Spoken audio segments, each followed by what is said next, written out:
ሰላም ጤና ይስጥልን የሐቅና ሳቅ ሚዲያ አድማጮቻችንና ተመልካቾቻችን የዕለቱን ዜና ማታ ይዘንላችሁ ቀርበናል። የሀገር ውስጥና የውጭ መረጃዎችን ወደ እናንተ እናደርሳለን። በመጀመሪያ በሙስና የተጠረጠሩ የኤሌክትሪክ ሰራተኞች ተቀጡ።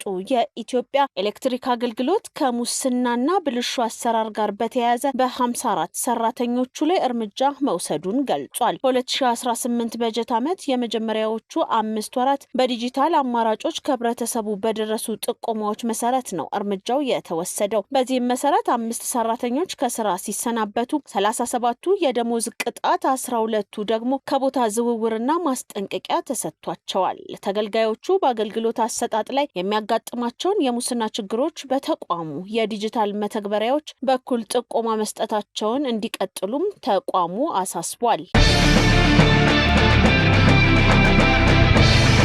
በኢትዮጵያ ብሔራዊ ባንክ አዲስ መመሪያ መሰረት የሁሉም ባንክ ደንበኞች የባንክ አገልግሎቶችን ለማግኘትና ሂሳብ ለማንቀሳቀስ የፋይዳ መታወቂያ ማቅረብ ግዴታ ሆኗል። በዚህ አዲስ መመሪያ መሰረት የኢትዮጵያ ንግድ ባንክ በአቅራቢያቸው ወደሚገኝ የባንኩ ቅርንጫፍ በመሄድ የፋይዳ ተለዋጭ ቁጥሩን በማቅረብ የባንክ ሂሳብ ቁጥርን ከፋይዳ መታወቂያ ጋር እንዲያስተሳስሩ ጥሪ አቅርቧል። የማንም ተላላኪ አይደለሁም ሲል ስምረት ፓርቲ ገለጸ። ከብልጽግና ፓርቲ ጋር ትጣመራላችሁ የሚል ጥያቄ ቀርቦም ምላሽ ተሰጥቶበታል። የማንም ተላላኪ አይደለሁም ሲል ዲሞክራሲያዊ ስምረት ትግራይ ፓርቲ በዛሬው ዕለት የምክር ቤት ማዕከላዊ ኮሚቴ ስብሰባውን ማካሄድ በጀመረበት ወቅት ገልጿል። ስምረት ከብልጽግና አንዱ ነው እየተባለ ቢገለጽም ፓርቲው ምንም አይነት በጥምረት ለመስራት ያሰበው ነገር የለም ብሏል። ስምረት ፓርቲ ከብልጽግና ፓርቲ ጋር የሚያያይዙን ሆን ብለው ነው ያለው ፓርቲው ስምረት ከብልጽግና ጋር ቢሰራ ችግር የለውም፣ ነገር ግን ህወሓት ወደ ኤርትራ ስለሄደ ሻዕቢያ ነው ማለት ነው ወይ ሲል ጠይቋል። መግለጫውን የሰጡት አቶ ጌታቸው ረዳ ይመሩት በነበረ ጊዜያዊ አስተዳደር ከንቲባ ተደርገው ተሹመው በህወሓት ተቃውሞ ስራቸውን እንዳይሰሩ ታግደው የቆዩትና ዲሞክራሲያዊ ስምረት ትግራይ ፓርቲ መስራቾች አንዱ የሆኑት አቶ ብርሃነ ገብረ ኢየሱስ ናቸው። በመግለጫቸውም ትግራይን የመረጠ መንግስት ሊያስተዳድራት ይገባል ያሉ ሲሆን ፓርቲው ለምርጫ ዝግጅት እያደረገ መሆኑንም አብራርተዋል። በኢትዮጵያ የምርጫ የፖለቲካ ፓርቲዎች ምዝገባና ምዘና የምርጫ ስነ ምግባር አዋጅ ቁጥር 1162/2011 ዓ.ም ለኢትዮጵያ ብሔራዊ ምርጫ ቦርድ በተሰጠ ስልጣን መሰረት የክልላዊ የፖለቲካ ፓርቲ ጊዜያዊ የምዝገባ ፈቃድ ለዲሞክራሲያዊ ስምረት ትግራይ ስምረት ግንቦት 18 ቀን 2017 ዓ.ም መስጠቱ የሚታወስ ነው። አቶ ጌታቸው ፓርቲውን በትግራይ ጉባኤውን ለማድረግ ፍላጎት የነበረ ቢሆንም በክልሉ ያለውን ስርዓት አልበኝነት ጫፍ የደረሰ በመሆኑ ማካሄድ አለመቻሉን አስታውቀው ነበር።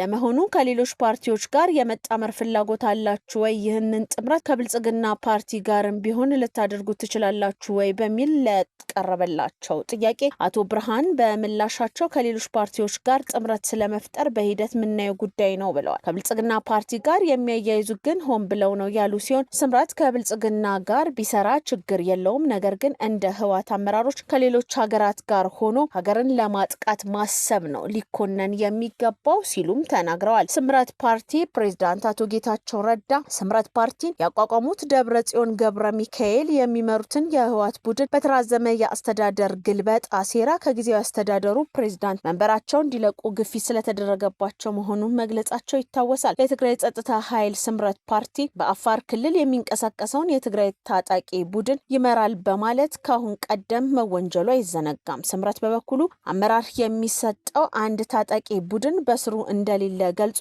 በወቅቱ ውንጀላውን ማስተባበሉ ይታወሳል። የኢትዮጵያ ብሔራዊ ምርጫ ቦርድ ምርጫ በሚያካሂድባቸው ቦታዎች ሁሉ እሳተፋለሁ ሲል የኢትዮጵያ ዜጎች ለማህበራዊ ፍትህ ፓርቲ ኢዜማ ገለጸ። ኢዜማ በዛሬው ዕለት 7ኛ ሀገራዊ ምርጫን አስመልክቶ በሰጠው መግለጫ የኢትዮጵያ ብሔራዊ ምርጫ ቦርድ ምርጫውን በሚያካሂድባቸው አካባቢዎች ሁሉ የህዝብ ይሁንታን ለማግኘት እሳተፋለሁ ሲል አብራርቷል። የፓርቲው ስራ አስፈጻሚ ኮሚቴ አባል እዮብ መሳፍንት በዚህ ወቅት ምርጫ የፖሊሲ አማራጮችን ማቅረቢያ፣ የተረጋጋ መንግስት መንግስት መመስረቻና የዲሞክራሲ ባህል መገንቢያ መሳሪያ መሆኑን ገልጸው ምርጫውን ለዚህ ዓላማ ብቻ ለመጠቀም እንደሚሳተፉ ጠቁመዋል። ፓርቲው ላለፉት 4 ዓመታት በምርጫው ንቁ ተሳትፎ በማድረግ የህዝብን ድምጽ ለማግኘት የዝግጅት ስራዎችን ሲያከናውን መቆየቱንና በቀጣይ 7 ወራት ውጤቱ የሚታይበት እንደሆነም አመላክተዋል። የኢዜማ ፓርቲ ሊቀመንበር ዶክተር ሙሉ ዓለም ተገኝ ወርቅ በበኩላቸው ፓርቲው ምርጫ ቦርድ ምርጫ በሚያካሂድባቸው ቦታዎች ሁሉ እንደሚሳተፍ አብራርተዋል። መንግስት ያደረገላቸውን የሰላም ጥሪ ተቀብለው የሚገቡ ታጣቂዎች በሰላም መግባታቸውን ቀጥለዋል። በማዕከላዊ ጎንደር ዞን በነባሩ ጭልጋ ወረዳ ጫንድባ አካባቢ ታጥቀው ሲንቀሳቀሱ የነበሩ አካላት የመንግስትን የሰላም ጥሪ መቀበላቸውን ገልጸዋል። ታጣቂዎቹ በግጭት ያተረፉት ምንም አለመኖሩን በመገንዘብ የሰላም አማራጭን ተቀብለው ለመንግስት እጅ መስጠታቸው በሰላም እጦት የተጎዳውን ማህበረሰብ ለመካስ ትልቅ ሚና አለውም ተብሏል። የትግራይ ክልል ህዝብ በተሟላ መንገድ በሀገራዊ ምክክር መሳተፍ አለበት ሲሉ ለመቀሌ ከተማ ነዋሪዎች ተናገሩ። የትግራይ ክልል ህዝብ እንደ ሌሎች ክልሎች ህዝቦች በተሟላ መንገድ በሀገራዊ ምክክሩ መሳተፍ አለበት ሲሉ ኢዜአ አነጋገርኳቸው ያላቸው የመቀሌ ነዋሪዎች መግለጻቸው ተዘግቧል። የኢትዮጵያ ሀገራዊ ምክክር ኮሚሽን በመሰረታዊ ሀገራዊ ጉዳዮች ላይ ምክክር እንዲካሄድና ችግሮችን በውይይት የመፍታት ባህል እንዲዳብር የሚያስችል ተግባራት እያከናወነ መሆኑ ይታወቃል። በስካውኑ ሂደትም በ11 ክልሎችና በሁሉም የከተማ አስተዳደሮች የተሳታፊዎች ልየታ ተደርጎ አጀንዳ የማሰባሰብ ስራ በማከናወን የምክክር ሂደቱ በወሳኝ የስኬት ምዕራፍ ላይ ይገኛል። ኢዜአ ያነጋገራቸው በመቀሌ የትግራይ ክልል ነዋሪዎች እንዳመለከቱት በሀገራዊ ምክክሩ ታሪካዊ ሁነት ላይ የትግራይ ክልል ህዝብ በተሟላ መልኩ በመሳተፍ አጀንዳው እንዲቀርብና በሀገሩ ጉዳይ እንዲመክር የኢትዮጵያ ሀገራዊ ምክክር ኮሚሽን ጥረት እያደረገ ይገኛልን ብለዋል። ኮሚሽኑ በክልሉ የቅድመ ምክክር መድረኮችን በማዘጋጀት ከተለያዩ አካላት ጋር ውይይት ያደረገ መሆኑን ጠቁመው ህዝቡ በየደረጃው በምክክሩ የተሟላ ተሳትፎ እንዲኖረው መሰራት እንዳለበትም ገልጸዋል።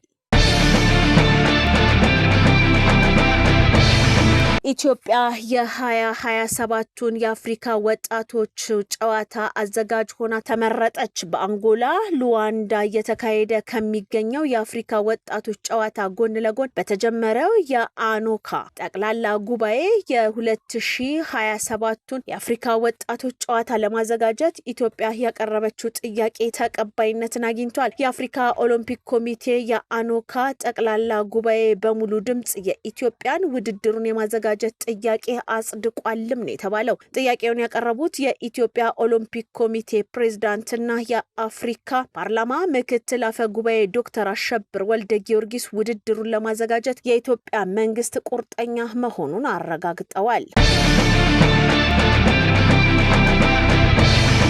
የኢትዮጵያ ዋና ጥረት ያላግባብ ያጣችውን የባህር በር የማግኘት ጉዳይ ነው ሲሉ የትራንስፖርትና ሎጂስቲክስ ሚኒስቴር ዶክተር አለሙ ስሜ ተናገሩ። 6ኛ የኢፌድሪ የህዝብ ተወካዮች ምክር ቤት 5ኛ የስራ ዘመን 4ኛ መደበኛ ስብሰባ የተካሄደ ሲሆን የትራንስፖርትና ሎጂስቲክስ ሚኒስቴር ዶክተር አለሙ ስሜ ከምክር ቤት አባላት ለቀረበላቸው ጥያቄ ምላሽና ማብራሪያን ሰጥተዋል። ከተነሱ ጥያቄዎች መካከል ኢትዮጵያ የትራንስፖርትና ሎጂስቲክስ ዘርፏን በቴክኖሎጂ ማዘመን እንዲሁም አማራጭ የትራንስፖርት አገልግሎትን ማስፋፋት ላይ ያተኮረ ይገኝበታል። ሚኒስትሩ ለምክር ቤት አባላት በሰጡት ምላሽ አማራጭ የትራንስፖርት አገልግሎትን ለማስፋት የኢትዮጵያ ዋና ጥረት ያላግባብ ያጣችውን የባህር በር ጉዳይ መሆኑን ገልጸዋል። የባለ ብዙ ወገን የትራንስፖርት አገልግሎት አሰጣጥን ለመዘርጋት እየተሰራ መሆኑን ገልጸው በተባበሩ መንግስታት አዘጋጅነት ቱርክሜኒስታን አዋዛ ከተማ በተካሄደው የባህር በር የሌላቸው ታዳጊ ሀገራት ባተኮረ ጉባኤ ወደብ አልባ ሀገራቱ ለችግሮች መጋለጣቸው አግባብነት የሌለው መሆኑን ከስምምነት የተደረሰበት መሆኑን አስታውቋል። በጉባኤው የተነሳው ስምምነቶችንም ለመተግበር እየተሰራ መሆኑን አረጋግጠዋል። ከዚህ በተጨማሪም በቀጠናው ያላትን ትስስር ለማጠናከርና የሀገሪቱ የኢኮኖሚ ተጠቃሚነትን ለማረጋገጥ በሚሰሩ ስራዎች የመልቲ ሞዳል ኦፕሬተርን ወደ 7 ማሳደግ መቻሉንም ገልጸዋል። እንዲሁም የጋራ ኮሪደርን ለመገንባት ከሀገራት ጋር በቅንጅት እየተሰራ መሆኑንም ነው ያብራሩት።